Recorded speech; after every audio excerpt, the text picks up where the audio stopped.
Welcome back to another episode of Christian Natural Health. Today, I'm excited to have Dr. Ardeshir Mehran.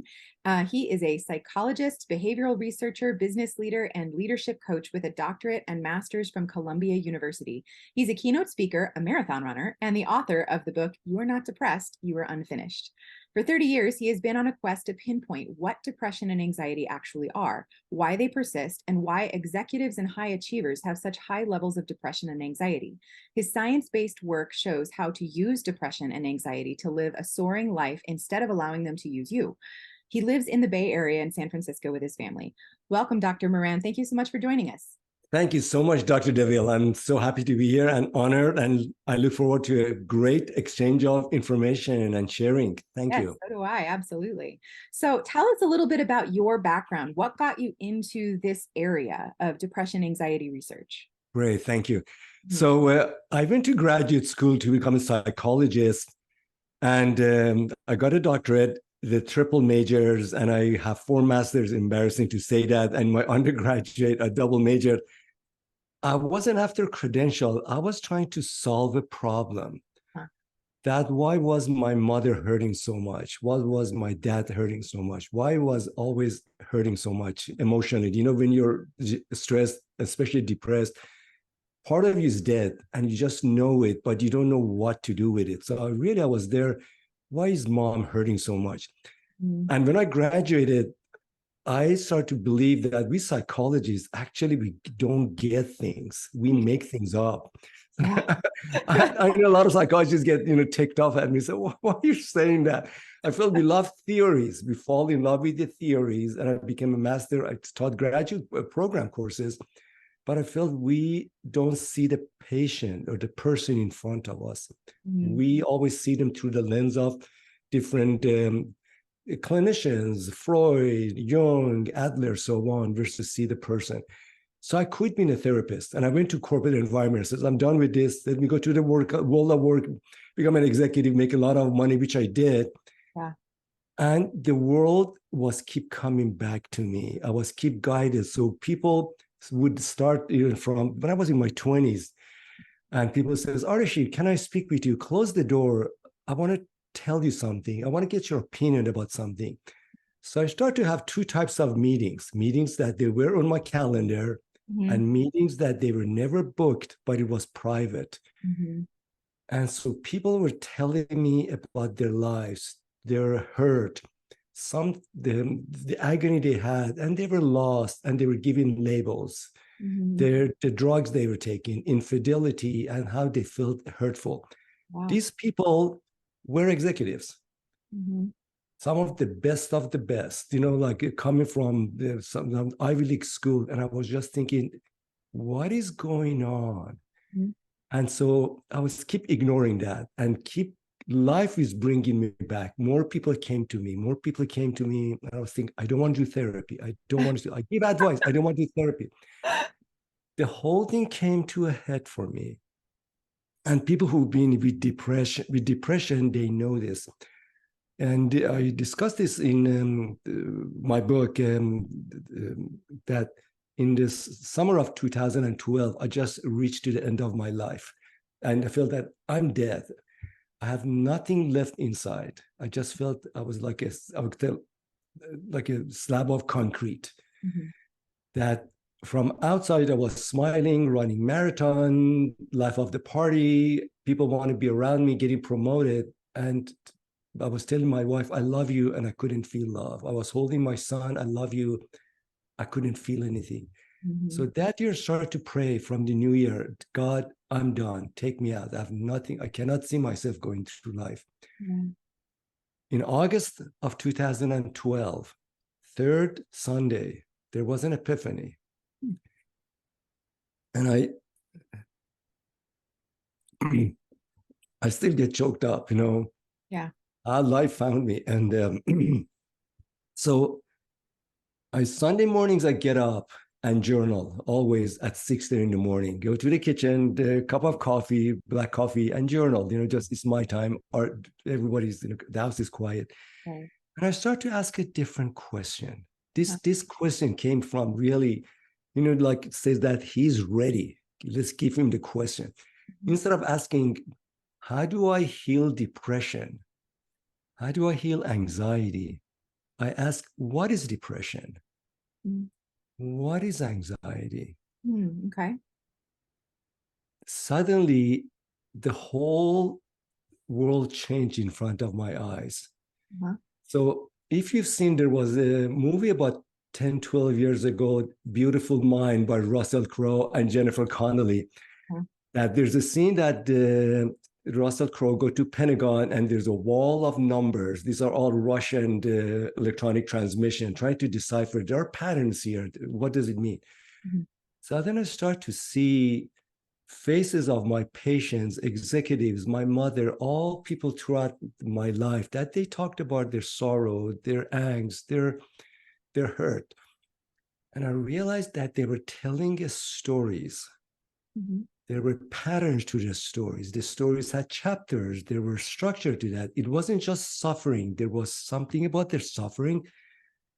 And I started that Sunday, started to doodle. I'm a doodler. I write and I felt they're telling a story of something lost. And I realized that day that depression is sense of grieving, Mhm. sense of longing, that things that have gone off track for us in life. And you know it, souls know it, and you want to get back to base. Mhm. Anxiety is about sense of control, stability, and predictability. Mhm. Depression and anxiety go hand in hand. Yeah. And then once I saw that, I was able to finish the work that this is the essence of my book about the Bill of Emotional Rights, that we don't get depressed. When we are depressed, it means certain experiences for us did not happen Mhm. fully the way we want. Mhm. And once we know what those are, go and restore them anytime in your life, reconstruct them. Mhm. And so I start to bring myself from oblivion at that day Mhm. forward. Mhm. And what happens, and I tell people, once you know what you're depressed about, what you're anxious about, you can actually go create the life you want. Your Mhm. depression is your soul SOS signal to you. Mhm. It's asking you to wake up and claim yourself. Mhm. And once you do that, and I tell people, you experience this. Mhm. You will wake up one day, you're not depressed. You are pissed. You don't want to waste time anymore. Yeah. You don't want to be in the shadows anymore. You still have a lot of work to do, things to figure out, but this is your life. Get Mhm. up and live it. Yeah, that's awesome. So, and the emotional bill of rights that you alluded to, can you Yeah. tell us more about that? What? Yeah, that's right. That's right. Thank you. So as I start to listen to all those individuals, hundreds and hundreds, and then I back that up by going back to all my science, all the way to biblical studies, to Greek philosophy. They've been all around us. Nobody put them together. Yeah. So there are 7 emotional rights. They've been with humans all throughout the ages, societies, eras, and they are cradle to grave. Everybody has them. So the first one is sense of I belong. Mhm. It's starting from attachment to mother or caregiver, that the very first experience we have, somebody welcomes us to this world, Mhm. is a skin to skin, eye to eye, smell, touch, sense that we feel I belong here. Mhm. And that belonging lasts a lifetime. Mhm. And that sense of I belong, that I'm somebody sees me, loves me, and I love back. And Mhm. as you go through life, first with mother, is that attachment, separation, and independence. Mhm. Many people, we don't have data on this, many people struggle with unformed attachment bonds. In Mhm. fact, we know from research, and I had the post on LinkedIn, folks can see that. I challenge that we think attention deficit disorder is not actually attention, is attachment deficit disorder. Interesting. That's so some of my clients, they come to me, once you know what we think is distractibility, busy mind, once you listen to them, these are seeking the sense of nervous system and finding themselves. They are missing some basically human experience. Number one. Mhm. Number two, so that was I belong. The next one is I'm boundless. We humans Since the time of Industrial Revolution, we became talking heads. Mhm. Our brain gets transported by train, by cars, so on. But we forget we have a body. Right. We are biological being. So we don't appreciate that when we think fully, we think with our entire body. We feel our thinking. We Yeah. sense our thinking. We know from research, when you do focus group, when you're in a brainstorming sessions, if you ask people to get up, move around the room, give them a pen, the quality and quantity of the thinking is better versus just sit there and and just verbalize. Yeah. Being in nature, we've forgotten to be in nature. Yeah. We've forgotten how to use our body with expression. So instead of saying I love you versus show me your love with your eyes, with your smile. So I'm boundless about using your experience of humanity, your totality. Next one is I'm complete. I'm complete about many of us, including me, we were stuck from our past traumas, Earth and the past experiences. What we don't fully appreciate, and this is what the science tells us right now, there's a difference between remembering an experience versus experiencing an experience. Brain remembers events that happen. Brain doesn't think. Brain doesn't feel anything. It's the body. Body feels the emotion. Emotions always in the body only lives in the moment. Body has no sense of time. So I'm complete is that learning the skill of if your body has trauma, it means your body is still waiting to finish something that didn't get to finish. A scream or expression or a movement or an action. So your body is waiting to complete something. And so so the way that I do therapy has changed over the years. Instead of talk therapy, which I used to do, when clients come to me these days and they have a sense of energy, tension, or angst, or trauma, if you see from me, Dr. DeVille, you see there's a space. We actually act it out. Show me what it looks like. Show me your Katy Perry's I roar, like show me your anger, your emotions, so that you claim yourself. I'm complete. It means that you claim your space, your life, your emotion at this moment. The next one is I matter. I matter is the essence that by you being in this world at this time, dignity, honor, and respect is bestowed upon you. Whether you live uptown, downtown, you live in this state or that state, in this country, that country, you're at the table. Many people, just if you go to any community center, go to corporate environment, many people enter the world of an office or building or conference room. Nobody turns around and see them. They are invisible. This is about being seen, being respected, invited at the table. People call your name, shake your hand. What we know from research, all these mass shootings, the majority of these individuals are unseen. When you talk, that the act of rage, of killing and being killed is the last act of somebody noticed me. Being unseen is the heart of being I matter. I matter is a very fundamental. You belong in the community of people. Next one is I work. I'm sorry, I make. This is about whatever you do in this world. Everybody's doing something. But majority of the people, they do it to pay the bill because they have obligation, and that's good. Find the work, profession, whatever it is, but it's yours. It's your voice, is your action. So my loop, when I became a corporate guy, I was good at it, but it wasn't my work. So I took it 30 years to do this research. Coming back, I was born to be a healer. Now these days, I'm a healer.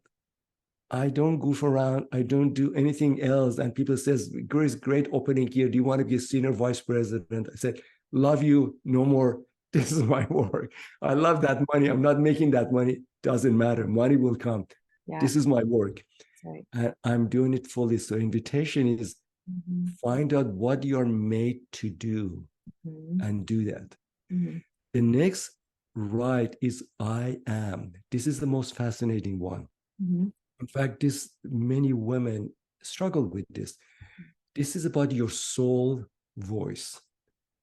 Since the time we are young children, we are told, use your words, don't be fidgety, put your hands down, try to act like a good girl, good boy. We all express our ways in certain pitch, certain expressions, certain movement. And we learn to be good girls and good boys. And not only that, we are told to hold emotions back, use your brain, be very selective. So I start to notice this almost 10 years ago, that senior leader, female leader would come to me and I would notice their voice. It was rather monotone. They were talking about tension at work, with their family, with their children. It was rather monotone business reporting out. And then there was another thing. They would talk about the tightness around their shoulder, their neck, their jaws, thyroid problems. And then I would listen to their voice. It was sense of the raspiness. I would ask them, I would invite them to just settle in their bodies and let the voice come out, and then practice even expressing your voice and then mentioning what was on their mind. This is about finding the power of your soul projected through your voice. This is how you claim your space. Okay. This brings tears to people that say, oh my gosh, this is me. And then you feel yourself bigger, you feel your space. The last one, they all go together, but not disorder, is I soar. There's a statement by Maya Angelou that says, there is no greater agony than bearing an untold story inside you. An untold story. 8 billion people, 8 billion story. So when people come work with me, I tell them, what is your story? People say, they become executive, this, that. I said, that's not your story. There's a different story. You are on this earth to do something. Everybody has a hero's journey. And sometimes your pain, your struggle, your hurt, just like mine, are guiding you to your story. Everybody has a story. And it actually is not hard. You're already in it. You're just not noticing it. You're swimming in it. You don't have to go to Maui to take vacation with a bottle of champagne to figure that you're already inside your story. You just need to live differently, that your story will liberate you, will take you to a different place. My story is to shift the mental health field from a diagnosis oriented to illness. We get illness backwards. We're trying to medicate to basically treat people, and we see illnesses as almost a standalone experiences. That's the reason we are not coming out of this depression. Almost every mental illness, we go to therapy year after year. No, we're solving the symptoms, not healing the person. Amen. That's my story. That's my story. And what will be on my grave, I know this, and I discussed it with my wife. Ardeshir Mehran helped discover the cure for depression and ease the pain of millions. That's why I was born. I know it now. Beautiful. So the 7 needs are: I belong, I'm complete, I'm boundless, I am, I make, and I soar. Awesome. So specifically with so let's start with I belong, for example, that idea of having the emotional connection and the oneness. But what happens if somebody is isolated and alone? What do they do in order to go ahead to go about trying to create that connection? That's right. Yeah, is this a spiritual thing at that point? I mean, from my perspective, it would be like you can find that from God, but how would you go about addressing that? Yeah, thank you. Let me start from the second one, the sense of God and sense of wholeness. Right.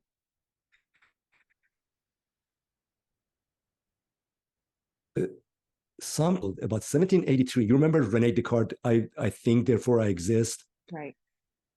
There's a context to that. That was the beginning of fragmentation of man.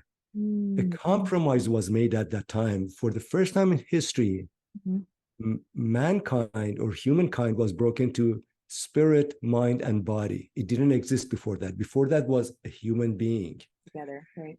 So for spirit, go to church. Body, get them to the field. But we love mind. That's how even the psychotherapy to this day, we think we need to talk about mind. Sure. So part of the being whole, to know everything we do is just one being. Even mind, body, spirit, scientifically is incorrect. We are just one being, and all of these are together. At each point, we are a spiritual being, we are an intellectual being, and we are physical being. Yeah. Once we know that there's not a single thing we do that is not a spiritual, there's not a single thing we do that is not intellectual or physical. So when we want to find from I belong, the very first thing to know that we are whole. That I belong, the belonging starts with I belong to me. A sense of I belong starts with I know my boundaries. People who struggle with I belong, they basically have needy attachment. Will you go out with me? Will you love me? Will you date me? And so on. And they become very clingy individuals. But they're struggling with, they don't have a sense of themselves. Find you belong of trauma that really puts us in a state of fight or flight and survival. Find you, befriend yourself, and in that context, reach out to other people, neighbors, or anybody, or even to God, and find you that you're never alone. You always belong. But belong is start to know that you're in a home, protect the home, honor the home, and then be very thoughtful with other person. Who do you want to invite to your home, and who do you need to kick out of the home? There are a lot of people, in fact, there are women, they're always women in relationship that they are abuser relationship, that they give their soul away to be loved by somebody who is in a very dependent relationship. Find you, find yourself, claim yourself, and invite the person that is right for you to create the right I belong relationship. Oh, I love that. So, and before I kind of get into the questions for some of the others, one of the things that you just said is that if we're all integrated, body, mind, spirit, and it's all one thing, it's not just one. Yeah. Something that's always kind of baffled me with respect to mental emotional things is that it's like there's a chicken or egg situation. Sometimes there can be a physiologic problem to start, and then it seems to manifest as mental emotional, like dysfunctional thoughts. That's but right. sometimes it goes the other way. How do we know where to begin the process? Is it physical? I love that question. Yes. Yeah. So they're all related. So you always follow the energy. Okay. And energy is the pain. So what is interesting, oh my God, this is so interesting. So I used to work in healthcare. So this is good data point. Kaiser Permanente, which is one of the largest healthcare organizations. So one of my last projects before I left the organization was in the primary care department, that they were trying to come up with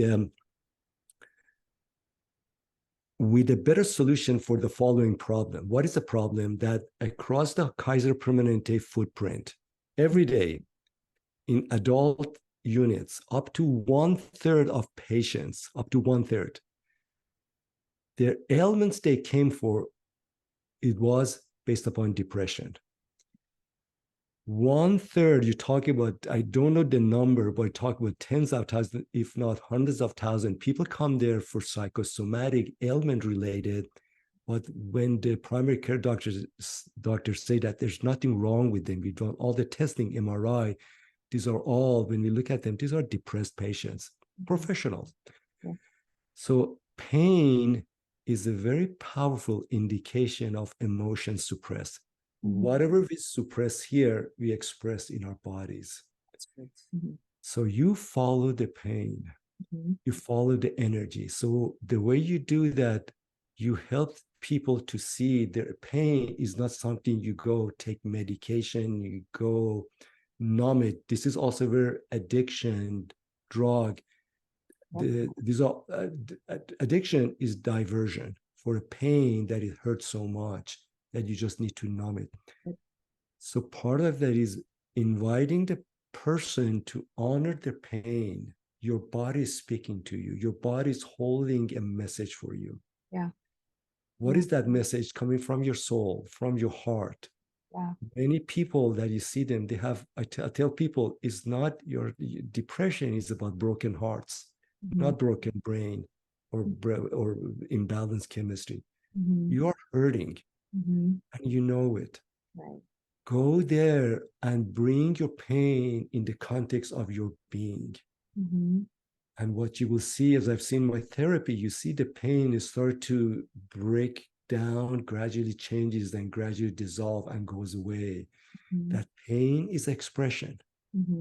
And once you bring the pain, the story of the body, story of you and your soul and your heart, the whole thing start to become a fuller person. Integrated, yeah. So, and that kind of brings me to back to the idea of like, does it start in your body? Does it start in your mind? Your I am boundless. The idea of all of these things are expressed through your body. There was another book I read recently that brought the concept of the body budget to my mind.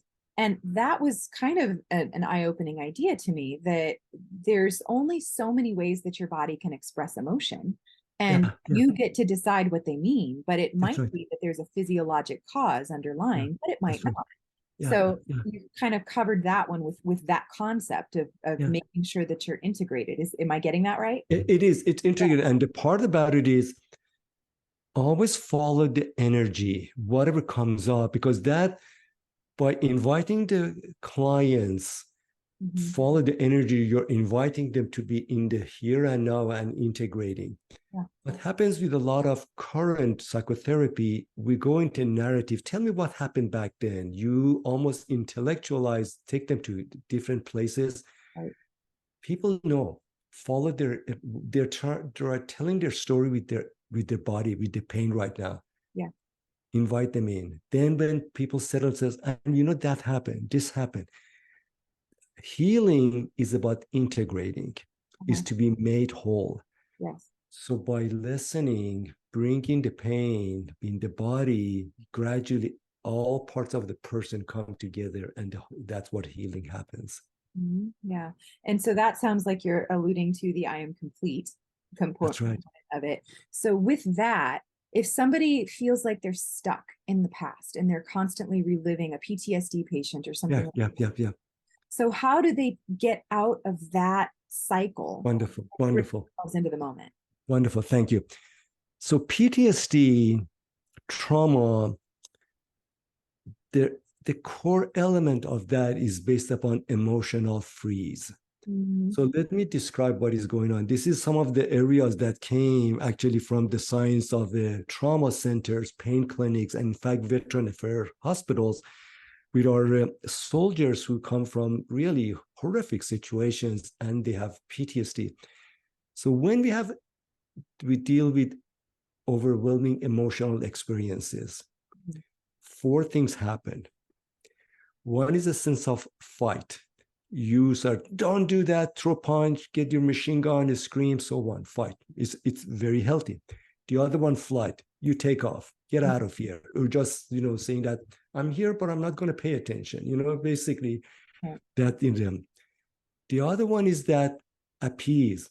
You basically, I will do anything you want, just, we give you like an indifferent face. I just will put up with this to get along, to go along, so that part of that.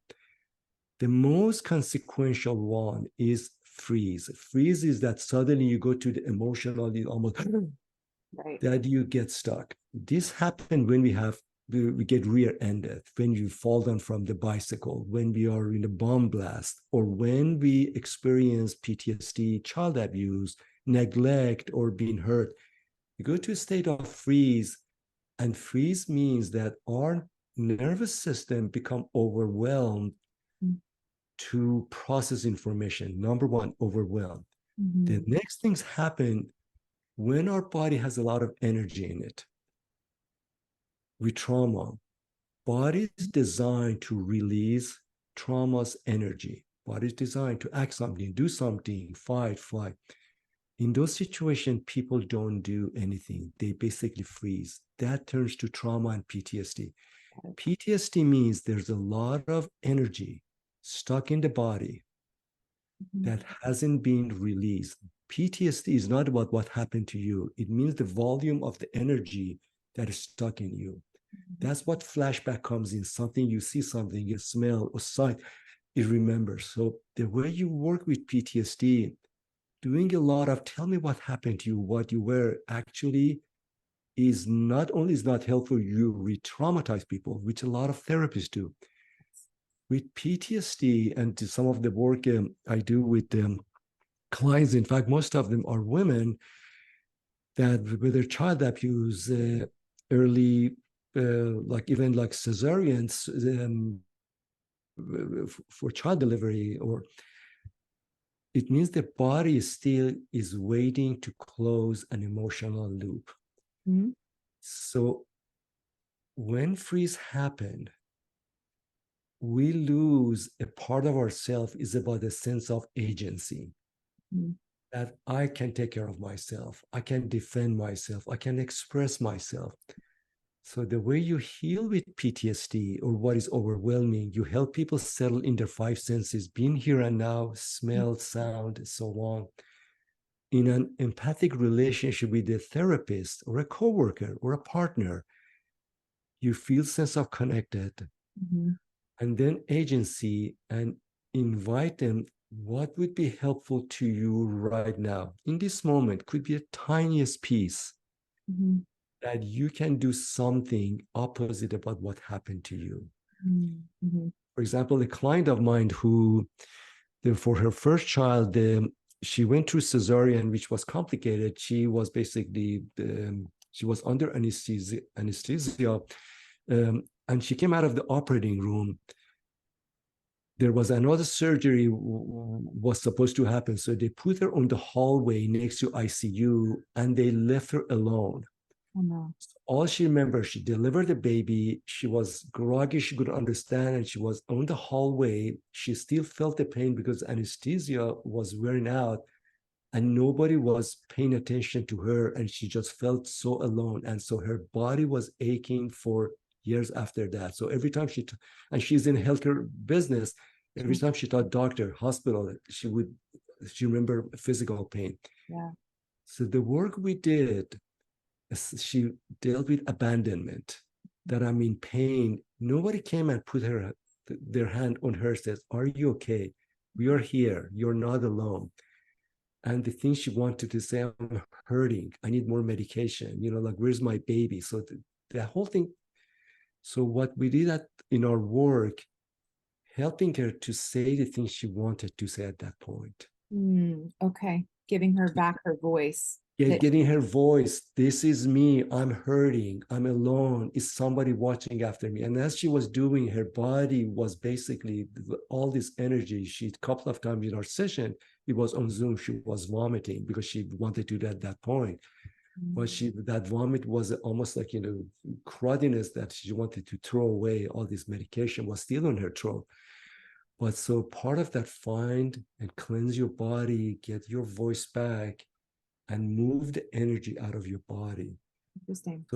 So PTSD is about releasing the energy that is waiting for an action to close. Got it. Interesting. Wow.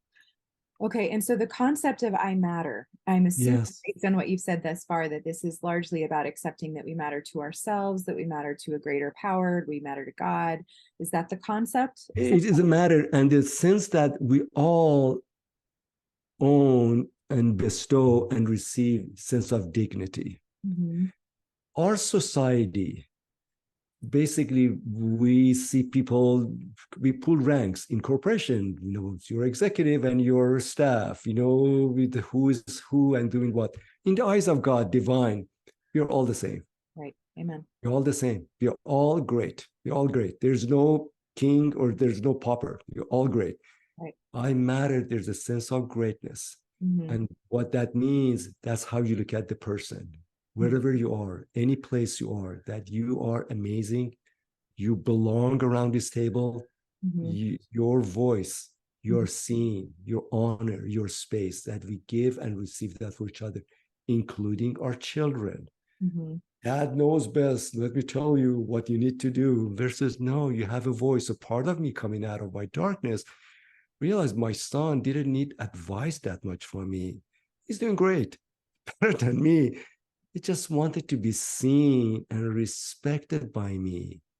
And for me, giving a space to figure things out, that I matter is about giving a space for each person claiming your being. Yeah, awesome. And so kind of both of the I make and I soar seems to go together in terms of the concept of purpose. Like, so this, That's right. That's right. Yeah, Abraham Maslow's hierarchy of needs is what I'm thinking of. That's right. That's right. Of doing something important. So how do people go about finding the thing that they're made for? I mean, that's such a big question. So follow your struggles. Okay. Follow your struggles. Your struggles are your gift. The struggles your gift. And then again, just like anything else, follow the energy. Like, for example, for me, all these years, I thought I'm not going to be a therapist, but things were around me, the struggles I had. I was trying to figure out, why are people hurting? Why are therapy models and practices really don't help people? They help cope with their way of being, but people don't come out of therapy. I went over the years to 7 psychotherapists myself, psychiatrists, medications. So things would get better. Then different situation, I was back to a different therapist. So I was thinking, that's not a good investment. Is there a way to heal people so they can learn the healing themselves? So if you want to find out about I soar, see what you are right now, where your energy, what is cruddy in your life, what is messy, what are the struggles, where your energy goes, what you find fascinating, what you say, I hate that. Those are all data points. Those are our data points. There's one practice that I have, which all my clients do, is create for 1 month mosaic of your life. So this is what it looks like. Get a wall in your house, get a notebook, or get a bunch of paper. For 1 month, on daily basis, whatever comes to your field of attention, you see a picture, you see a leaf on the ground. Like right now, Dr. Devil, if you see, this is the bird's nest that I found right outside my office. I love nature. So see pictures, words in newspaper, social media, cut it, print it, gather it, put it on this wall, or it can be a platform for 1 month. Come every now and then and see that and move it around. Like organize it by theme. What you will see very soon, there's a story about where your attention goes. And that your attention, instead of just saying that I want to do this for the rest of my life, could be the next few months, could be the next few years. Your attention, you may not realize it, always scan the world in a very predictable and pattern-based fashion. The sooner you know that, the sooner you can hone in your sense of what draws you in. Sure. Yeah, that definitely makes sense. So, and your niche almost, it seems like, is the high achievers. Was that because that's you and because that's the people that you were around, or what was it that drew you specifically to that group with respect to anxiety and depression? Thank you. Yes, it's partly because the bigger reason is those are the people actually they're suffering the most. Really? So we know from the research, executives, high achievers, entrepreneurs, they have 2 to 3 times higher rate of anxiety, depression, ADHD, bipolar issues, substance abuse, and suicide than general population. And when you tell that to people, says so deal with it. You're making all that money, don't tell me you're depressed. Oh, The wow. reason is the high achievers, they learn to ignore their feelings. In our Western society, we glamorize resiliency. Resiliency, the skill of bouncing back. You have a setback, you figure it out, you learn from it, you come out, and then you go on again. That's what high achievers do. They are successful. They have a house on the hill. They have great cars, great spouses, and they feel that, what do you mean I'm depressed? I'm doing very well. But when you get to know them, realize there are so many body ailments. There's so many medication, pain medication, substance abuse, and other issues they're just struggling with. So we see high achievers as thoroughbred horses, that they are meant to be magnificent and run fast, but we don't realize they pay a price for that. And part of my work is that telling high achievers, you're struggling and it's okay. In fact, if you're struggling, means you're not really high achieving, you're just going 60% of your power. If you get to know your emotional rights and how you're made up and what you're suffering, you can go even not only further, faster, but you can help others as well. So it's about really awakening a blindness we have about people who are doing very well, and we think they are happy and wonderful. They are not. Many of them are grieving in private and they don't know it. Yeah, that's definitely. So what have I not asked you that you think is important to leave with our audience? Maybe, what do I do right now? Mhm. Right this second.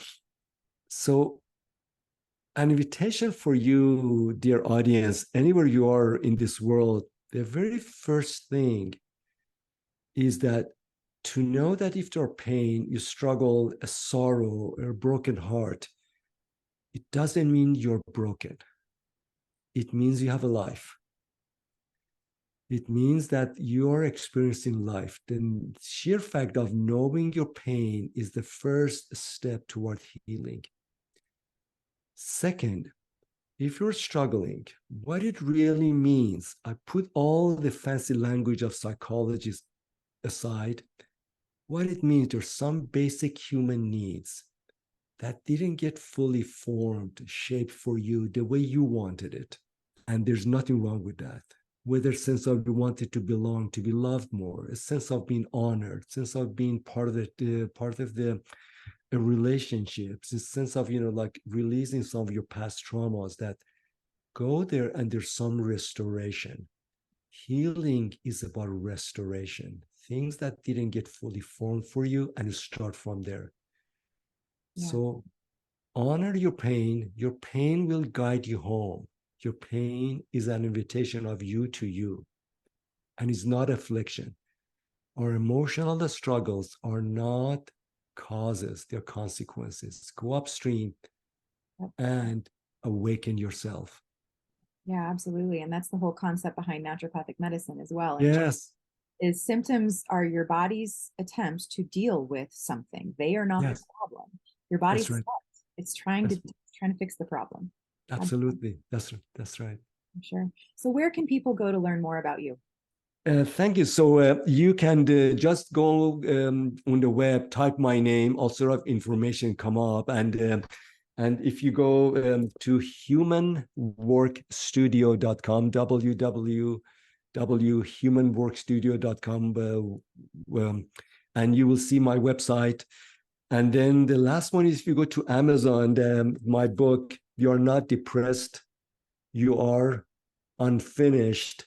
And then it came out in May, became an Amazon new release bestseller. And people write me and say that, unfinished, I get it. That's me. So that's where they can find me. And my hope for you, it took me 30 years to realize what was going on with me, in terms of coming out of my own darkness. I hope you can do this a lot faster. If there's struggle, don't use your struggle for your betterment. Awesome. Well, thank you so much. We'll link to that, to your website and your book in the show notes. And thank you, Dr. Mehran. This has been wonderful. Dr. DeVille, thank you so much. I loved it. Thank you. Are you looking for a holistically minded healthcare practitioner who truly treats root cause rather than symptom suppression? Unfortunately, even in the alternative healing professions, this isn't a given. That's why I've created wholehealthdoctor.com, a resource to help connect patients to healthcare practitioners in their area who share a root cause philosophy. Alternatively, most of the practitioners listed also practice telehealth. So if there isn't anyone local to you, you can still find a great practitioner to help you regain optimal health. Go to wholehealthdoctor.com. That's wholehealthdr.com. Type in your location or just the specialty that you're looking for and find the practitioner who's right for you.